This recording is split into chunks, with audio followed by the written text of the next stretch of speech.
Chokket stod skrevet i ansigterne på de mange festklædte pakistanere, som her til morgen var mødt op i moskeen på Amerikavej til fællesbøn inden dagens festligheder.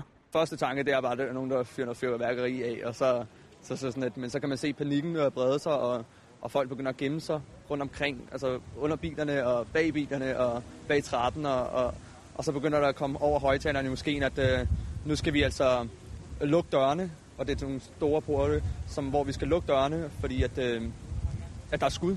Klokken var cirka 9:30, da et opgør mellem en håndfuld unge pakistanere lige pludselig udviklede sig, og der blev trukket knive og skudt op mod 20 skud, som dræbte en 24-årig og sårede 2 andre, deriblandt en uskyldig 50-årig mand. Da vi så endelig kommer ud, så ligger der en mand ved den parkerede bil, der hvor den grønne præsending er nu hernede. Og han bløder fra baghovedet og fra ryggen. Der er ret meget blod omkring ham, og der er allerede nogen henne og yde førstehjælp. Og jeg prøver først og fremmest at få folk væk. Folk er der måske af nysgerrighed eller et eller andet, men så dem, der yder førstehjælp, kan få luft til det. Og så ser jeg samtidig en mand længere nede, en ældre mand længere nede ad vejen her, som er blevet skudt i skulderregionen og bløder kraftigt derfra.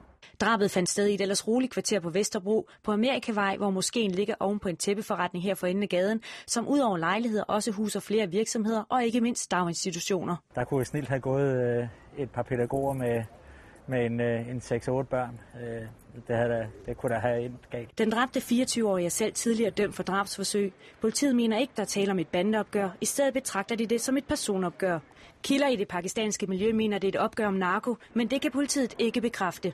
Der er ingen tvivl om, at det er et hændelse, som relaterer sig til et pakistansk miljø, hvor man har haft nogle uoverensstemmelser. Men de præcise årsager, det kan vi ikke svare på nu.